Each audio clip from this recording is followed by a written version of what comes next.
for the carry to be activated, it does take a little while. We talked about the clearance speed, and well, I want to see it come online, but how soon can it come online? So we will head on to the Celestial Palace, and gentlemen, please take the floor. Here we go, RRQ HOSHI versus Omega Esports. Starting it off, let's figure out exactly what's going on. This pause here gives us time to understand who's laning where. Of course, Vin for sure taking the mid lane. You got R7 up top.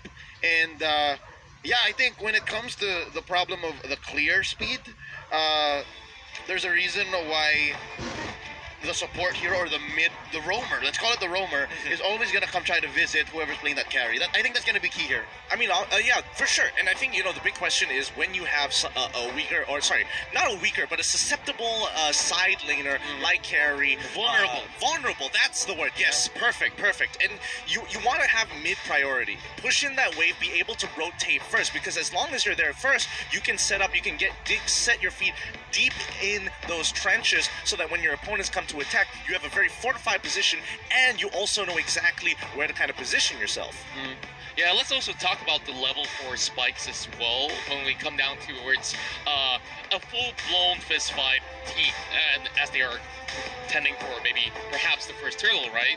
Like, I think it's really interesting where the Eudora stands right here, because you on the opposing end you have the Jawhead as well as Selena, which of course poses a threat, but that one-shot potential also when 1-1 tries to go up in the air, tries to execute the ultimate, and you try to catch her as soon as you can before she can do anything else, and everyone just collapses on her. That might just be the formula. Which I understand now. If RRQ did not pick up the Eudora, then they would all the more just lose early and mid. Having the Eudora kind of shores up that level 4 spike, because they kind of have a dead hero in carry.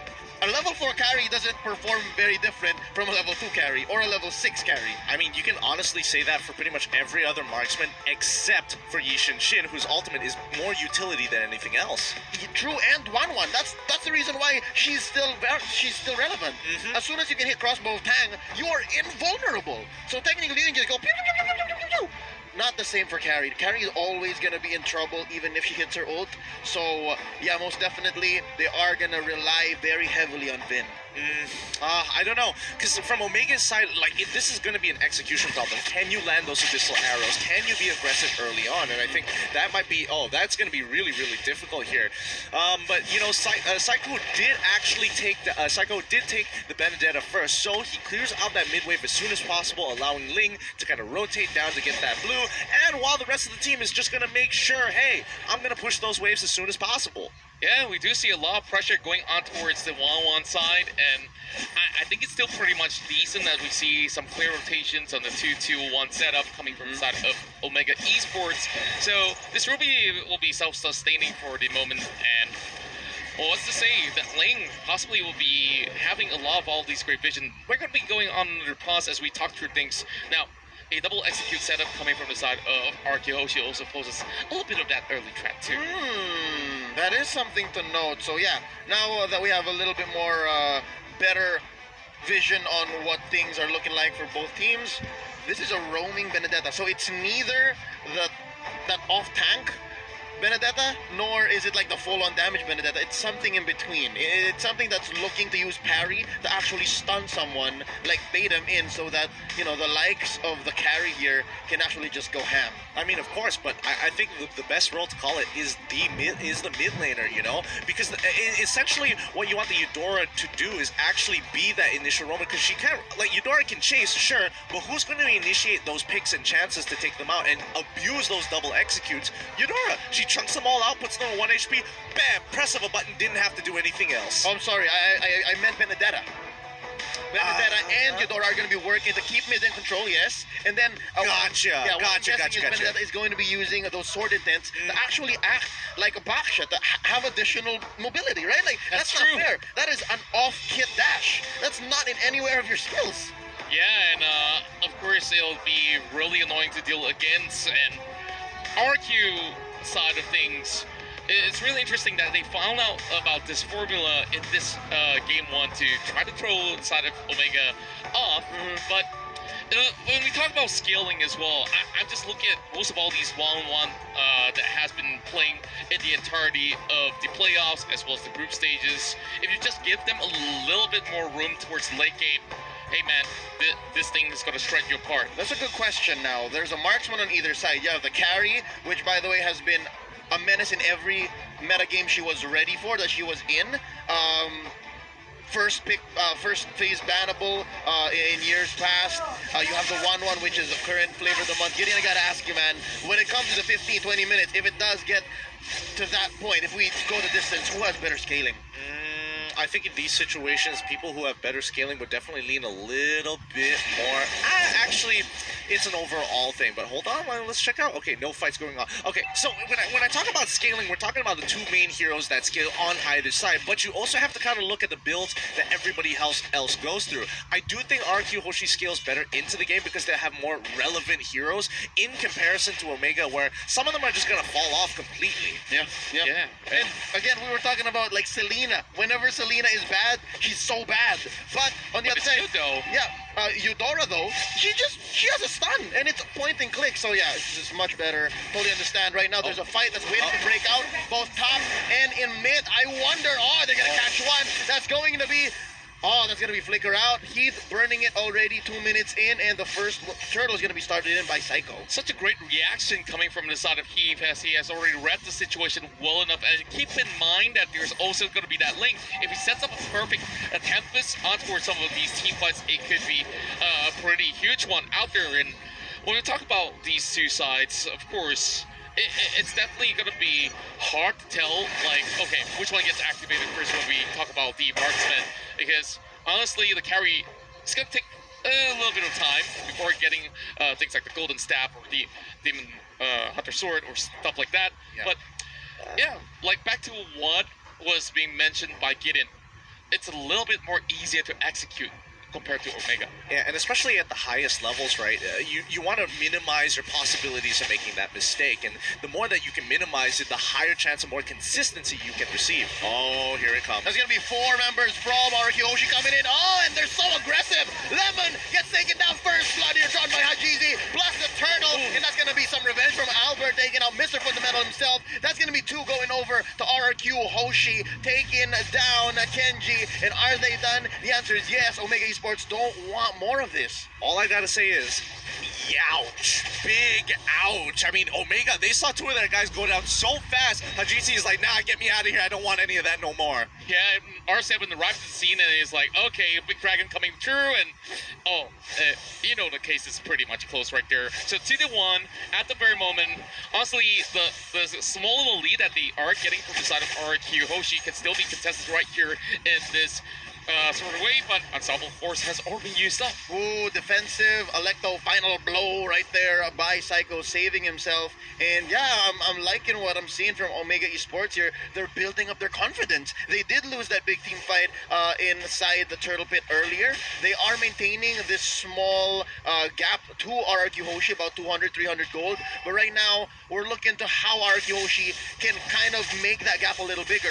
What big move will they do next? Or will they just let Omega Esports go in and make them pay with a counter attack?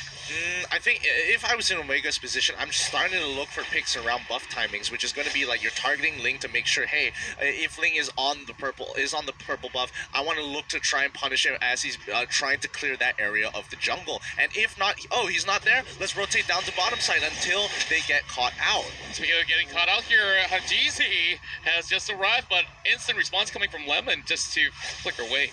I think both of these teams kind of have this like interesting side quest of, besides these big neutral objectives, we also want to take down these side lane marksmen. And now Heath takes quite the blow, but he's saying, sir, can I have some more? He wants to go for another fight because he does have his ult on. And oh no, that's gonna be Psycho barely getting away.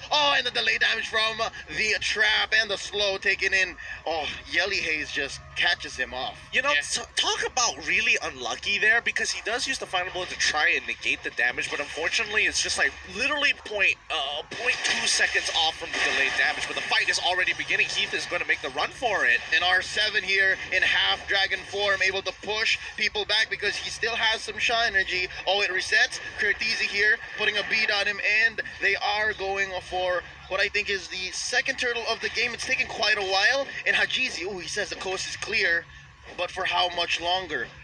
Well, I believe that it's pretty much clear for him for the taking at the moment if we look at it, but they are focusing on towards Kenji. Instead, they did get the turtle, but a 2v1 commencing down towards the bottom side doesn't result too much, but here comes the big one. Oh no, Vin here trying to save his life, and all from behind, in comes Hajizi. The machine is online, and so far they have gone to building enough confidence to mess with Albert, but some breathing room for the King of Kings here, their jungler. He's able to get his purple at least. Yeah, he's got the purple. He immediately goes in for a little wander as well. Now, going for the invasion, he's still going to be chased up, so... You know, Link doing Link things, he could easily move around. Yeah, it's one of those situations where it's like, yeah, we've got to catch on it. Oh, yeah, it's Ling. Oh, that's so much fun. He just jumps away and makes a full rotation down towards our top or bottom side where we can't catch up. Fun stuff.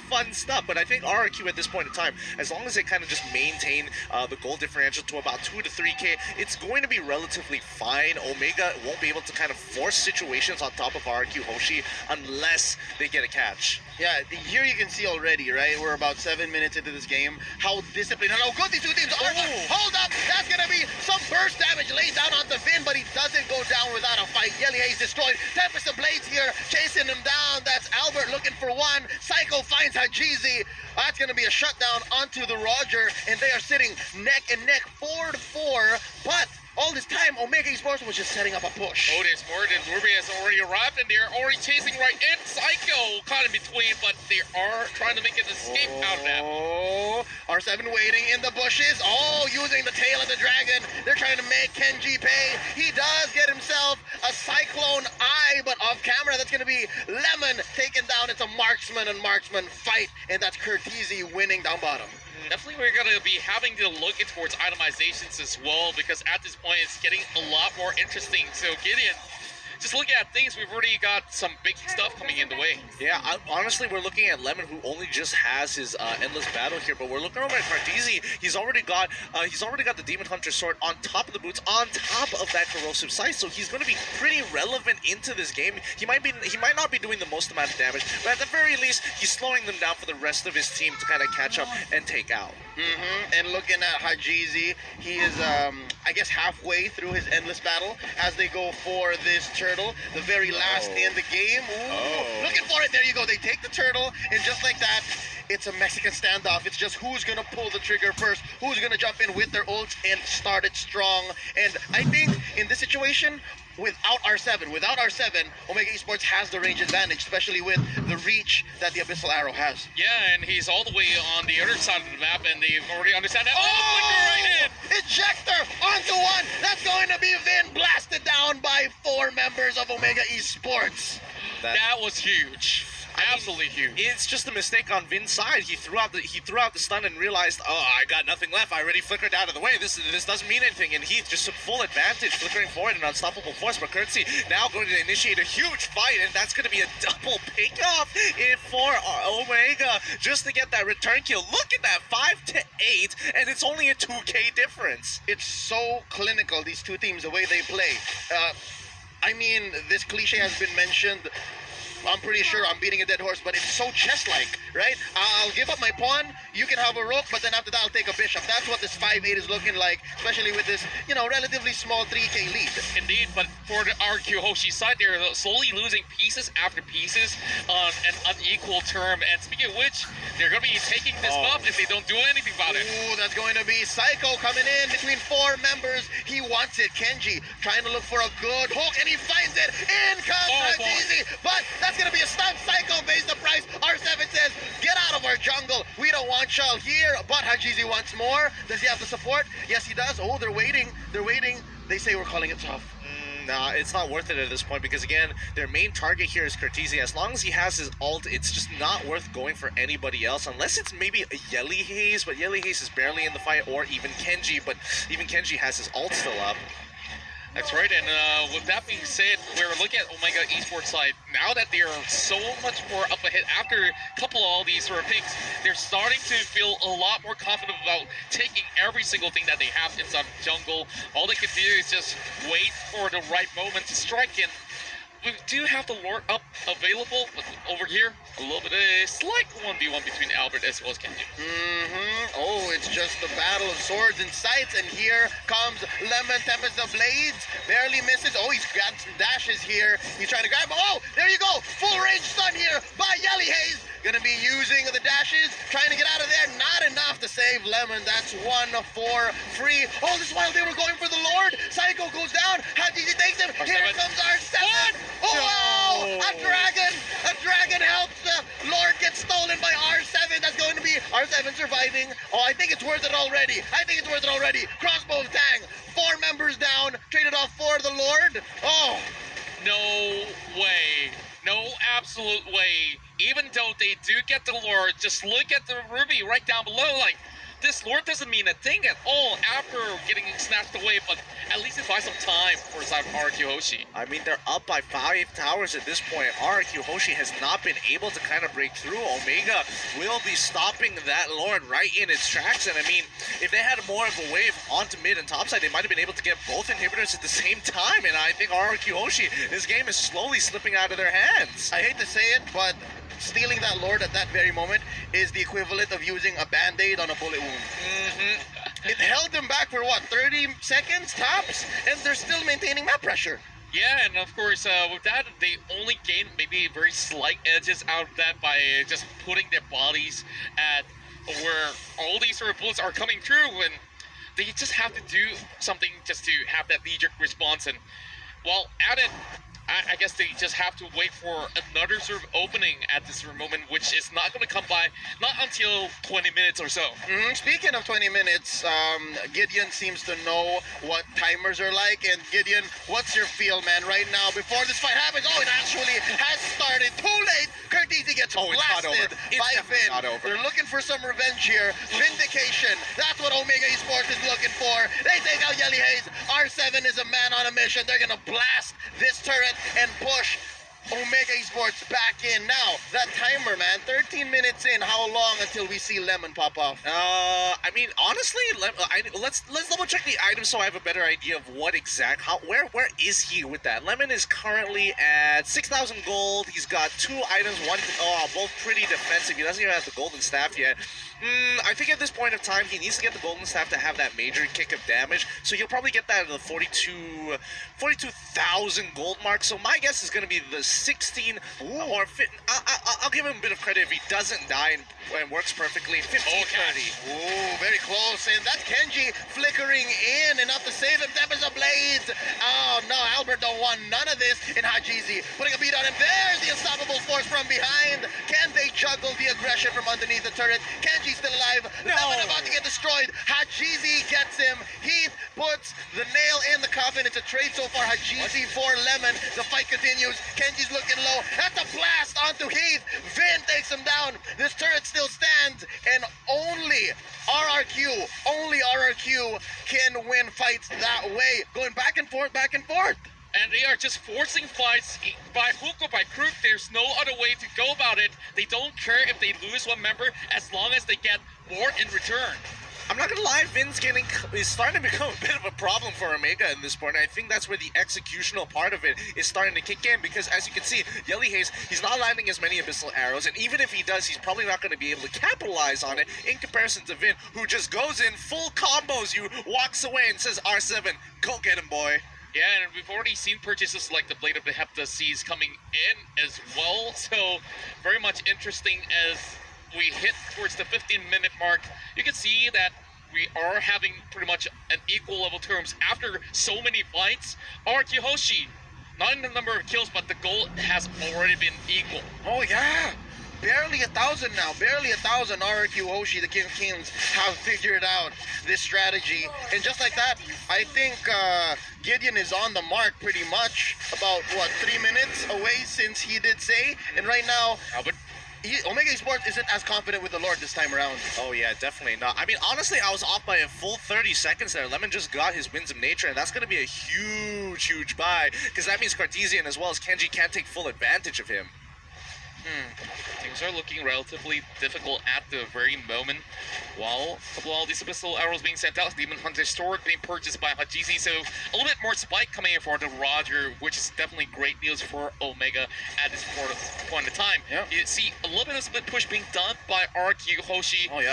And they're still not letting their eyes off as Omega Esports still eyeing on towards the Lord. Yep, that's the advantage that Albert has here as the Ling. He's able to push these lanes, cut him where he needs to without any punish, actually, because of Finch Poison. That's exactly what he's doing. But it looks like Omega knows he's up there. Omega wants to make the most of the situation and is trying to force a fight with RRQ. What they're trying to do is catch one off at least, and that's a good -1. A -1 goes miles in situations like this. This is a situation that they are looking for, making sure that somebody takes good care of the side lanes, and as many of these Omega Esports members goes there, they will try to find a setup over on towards the Lord side. Oh wait, there's a fight. Wait, is there not a fight? No. Oh no, they backed away. Sorry. Yeah. Oh, they catch one. That's full stuns onto Vin. Oh. Honestly, at this point in time, it's a game of cat and mouse. Whoever gets picked off first is going to essentially win or lose the fight. But I have to point out here, it's 9-14. It's they're 3 towers ahead. They're literally 5 kills ahead as well, and it is 49.2k to 49.8k. Where is the disparity here? There is almost no disparity at all, even though in every single numbers and 2 turtles on top of all of those stats. How is Omega not ahead? RRQ has just been really proficient in their way of farming. If I may build on that, it's a game of cat and mouse where neither is sure which they are, right? It's also a blind game of cat and mouse, and it's very important to check your bushes right now. And the one person or one team who has the advantage when it comes to the range and the vision is Omega Esports. Now Heath catches Psycho. Oh, they catch Kenji off guard in the Omega Esports side of the jungle towards the purple. That's a huge -1 for Omega. I wonder how Omega's gonna just recover from here. That's right, a big opening that they have managed to find just by having the Benedetta pulling all the attention, and now they fixate their attention on towards Lord. Instead, they want Omega to commit. Without that Ruby, things are definitely going to look a little bit haywire in this sort of fight. Sideways, if you ask me, sideways for Omega Esports. This time that's a huge chunk of damage, of lifesteal, and of crowd control. And I think what Omega Esports is trying to do is reset. I think at this point it's about finding the opportunity to get the angle, because right now look at that bottom wave. It's pushing in naturally. As long as RRQ just kind of chill and just wait, somebody is going to have to deal with that slowly building up wave. And RRQ, they don't mind doing it because they are scaling towards the late game. And Omega, they've run out of time at this point, and they have to solely believe in their own mechanics to actually win them out in these bigger fights. That's right, and now we're hitting 18-30. With most of the members already hitting level 15, and I guess this is where it's all about completing your items at this point in time. At M2, or at least, right? And even the playoffs specifically, when you reach the 18-20 minute mark, that's basically a marathon. Like, this is longer than usual already, and right now with Kenji back on the map, they have eyes on Albert since he is pushing down bottom. I think Omega Esports is just going to jump the gun. They're just going to go for it, saying, just start it up. Just hope that Vin isn't there and that Albert isn't ready with the retribution. Oh, this is going to be a big news here. Ruby is being pretty occupied, but they understand once again, they're going to go in for another reset, but Heath, though, playing fire. Oh, he got caught out. That's at least one ultimate from Vin. They have the timer. They have to make sure that inside, deep inside, they know what it looks like for the opponent, what kind of firepower they're packing. And wow, again, they're back to the game of how low can you get Lord before the opponent actually jumps in, bites. Yeah, and Lemon, although he's 60%, easily could just find his way to live steal Olympic Roar on the hands of Cortese. And yeah, very much interesting. Just keep your eyes, like, while this boomerang game of who can get the Lord lowest before resetting, just look on the opposite side of the map here, because you can see that Ling as well as Ruby are both trying to make sure those lanes are clean. And RRQ, simple macro here, just get away pushing on their side, because again, if Omega Esports walks out too far, you can punish. If one person goes over, you start the Lord. You put them between a rock and a hard place, and eventually eventually somebody is gonna crack. Yeah, and if we do look at the goal differentials, it honestly doesn't matter at this point in time where most of the people have already completed all their items. And being up ahead means that they are shoving way harder towards the side of Omega. Dude, check out that graph, man. Omega was just dominating the first half of the game, and then RRQ Hoshi just slowly catching up. If only Omega was able to close out that game. Man, they must be kicking themselves like, oh, if only we had that Lord and it didn't get stolen just now. That's essentially the story of the past 5 minutes. The past 5 minutes have been RRQ Hoshi just applying pressure on Omega Esports, and some part of it, I believe, is just conditioning. Like, slowly but surely, RRQ Hoshi has been saying, all right, if you don't do anything about this, Albert's just gonna push and penetrate your lane down bottom. And right now, again, back to the game of hot potato onto this Lord, it's a matter of allotting resources. How much are you willing to put on the line to be able to take this huge objective? Now Psycho at half health, and now it's Lemon they send over. Oh, this is gonna be a push. Yeah, and that's my attention actually fixating on towards the lower side of the map, and with that, RQ still wants to play this Dance of Death. How are we going in? Finally! Oh, they're going in. This is no turning back. That's Heath getting blasted. He's still alive. R7 with the black dragon form. Tempest ablaze in here. That's going to be a knockup on the Psycho. R7 being pushed back. That's going to be Vin taken down by Hajizi. Oh, it's looking grim. Heath destroyed from the back line by Psycho. That's going to be 2 for 1. Lemon destroyed by Hajizi. And now the Wolf, the machine, is on the chase. Psycho, oh, he needs the Cyclone Eye. Oh, he's going to get it. But inside the orange buff pit, that's going to be the Hajizi run. Taken down one last 1 for 3. Is this enough space for the Lord? This should be plenty of space for the Lord, actually, unless Albert makes a fat steal here, which I don't think he's going to do. In most situations, Lings are just going to cut the wave, but considering the wave still has a long way to go. Oh, the burst is just too much. That's what, 4 members of Omega Esports? Oh man, RRQ Hoshi's very own R7 was a little too optimistic. Yeah. Absolutely dropped the ball right there. You can see Albert can only fly around just to see this Lord go in the hands of Omega Esports. And I'm pretty sure the Blue fans here rejoice after that long dance. And it all started from sending Lemon right down below, and Omega Esports knows, okay, we can actually catch them out of position, and that's where that 3-for-1 trade didn't go anywhere as planned for RRQ. I think RQ at this point in time, it's just a game of cat and mouse, because again, there's nothing much they can really do about it in most of these situations if they put themselves too far out and they get caught out by Heath. And you know what? Speaking of Heath, in that last fight, he preemptively flickered forward thinking somebody would be further deeper into the brush. Ends up they were standing right in front of him and he just blew his flicker for no reason. But here comes Luminous Lord. Oh, but he got away with it anyways, right? Here we go now. Finally, the first inhibitor taken down, and it's going to be on the side of RRQ Hoshi. That's going to be quite a few ults spent by RRQ to take down Lord, alongside that inhibitor up top as well. So it's a 2 for none, relatively clean for Omega Esports. Impressive how they're able to just center and just gather themselves once more, especially after earlier how RRQ Hoshi was slowly turning the whole map blue. Right, and now Psycho tries to cut off the way, but that's going to be Hajizi running away. Immortality popped in here. Vin destroyed by Kurt the Hurt Teasy, and now Hajizi. That's going to be R7 taking him down. It's so far a 1-4-1, and right now Albert destroyed once more by the 1-1, and they're going in. That's a lot of damage coming in from Lemon. That's Heath. Mr. Fundamental destroyed, and right now that's another pull. Lemon survives. Oh, I think he's gonna heal up because they're still ready. They're going for this half health on all members of Omega Esports. They may have been going in too deep, and I think the investment has already been spent. R7 destroyed. That's gonna be 1. Oh, hey, that's gonna be 2. They're trading back and forth. 2 members left.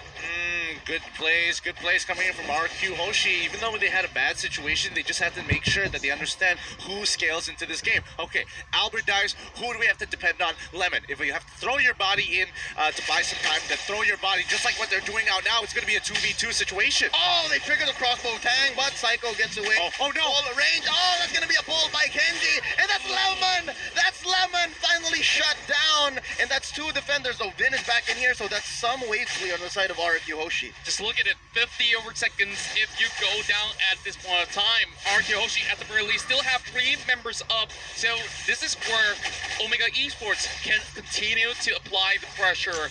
And more than about 2 minutes in towards the game, we'll see possibly the final lord, but they might not even need it right now. Electro final blow used to clear the waves, but Curtisi will take down the turret.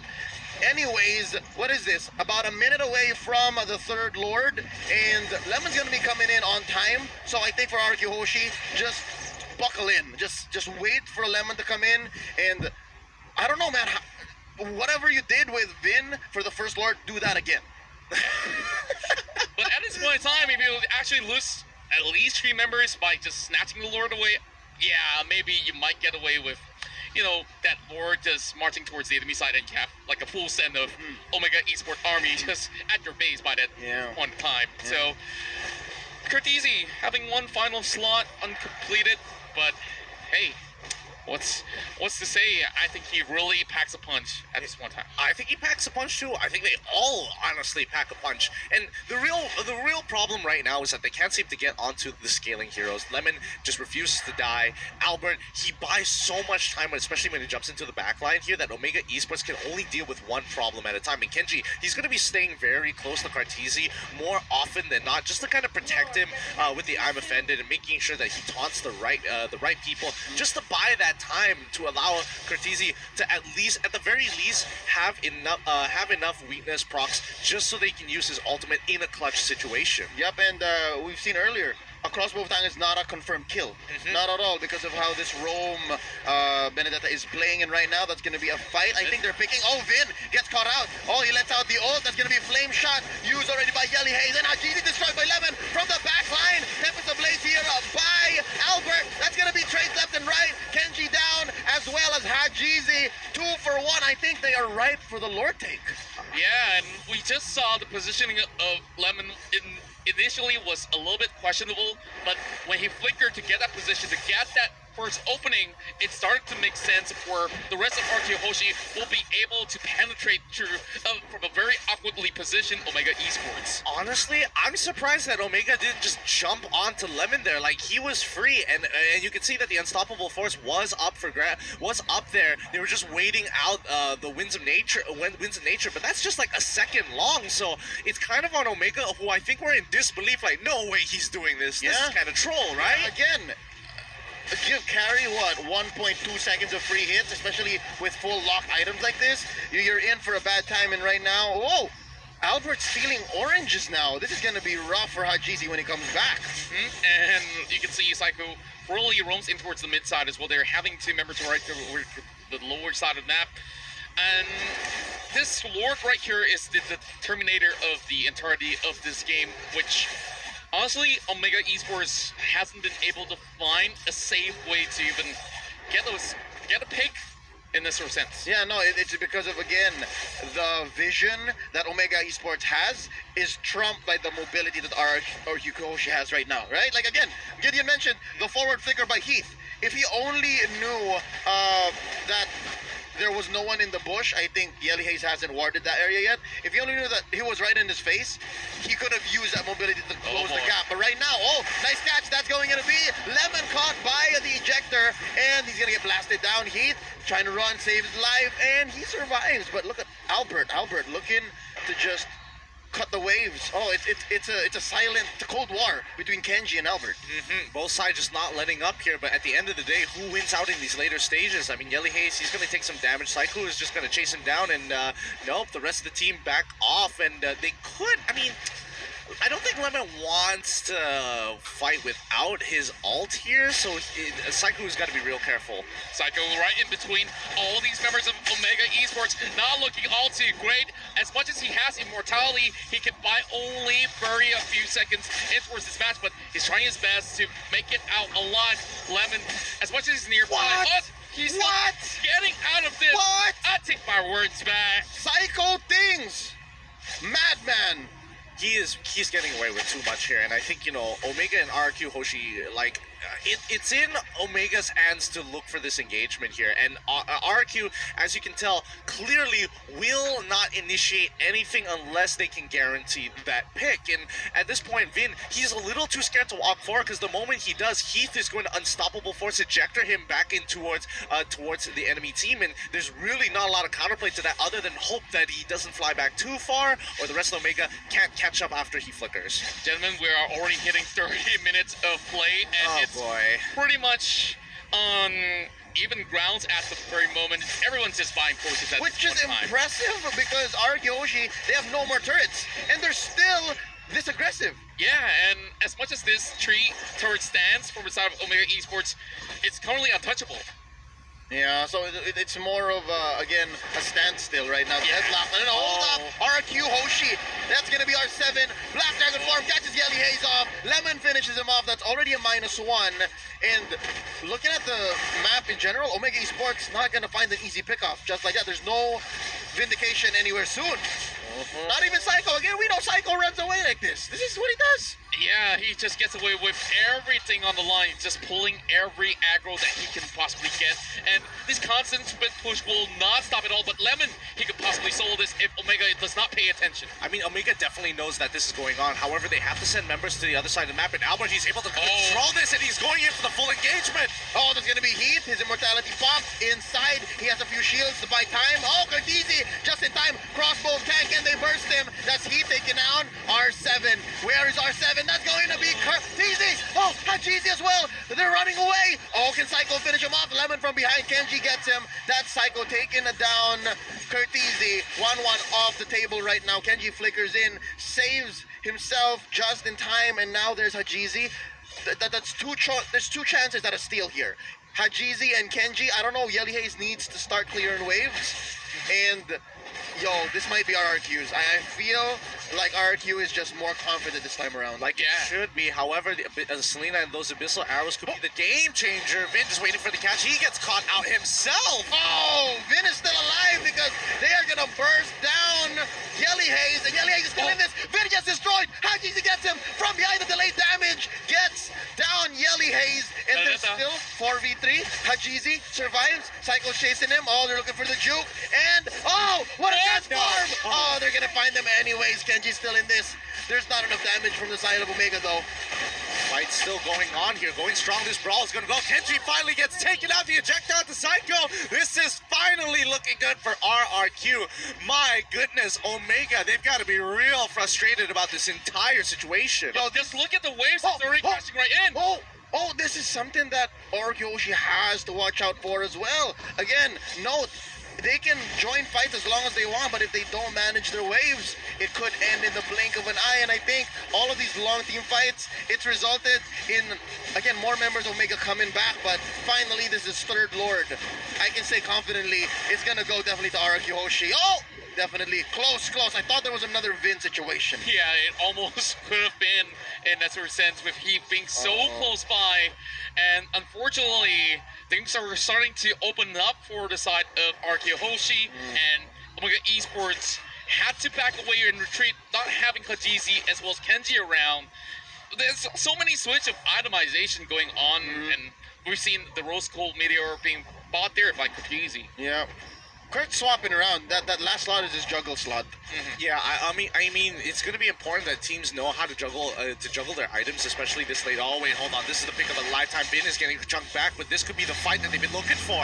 Like the final blow by Psycho, trying to dive in and take out the softies from behind. Heath destroyed here by Lemon, and Psycho able to just maintain pressure here, just escort Lord into this inhibitor, and that's going to be Kenji getting blasted down by Lemon. Ladies and gentlemen, carry is back. That's going to be the push on all 3 inhibitors for Omega Esports. Cortese taking down Vin. That's going to be a crossbow of Tang. Hajizi destroyed here. It's just a matter of time. They just need to focus down on the base. And ladies and gentlemen, the King of Kings take game number 1 after a long, drawn-out game here in the very last day. Oh, sorry, the last game of day 1 in the playoffs.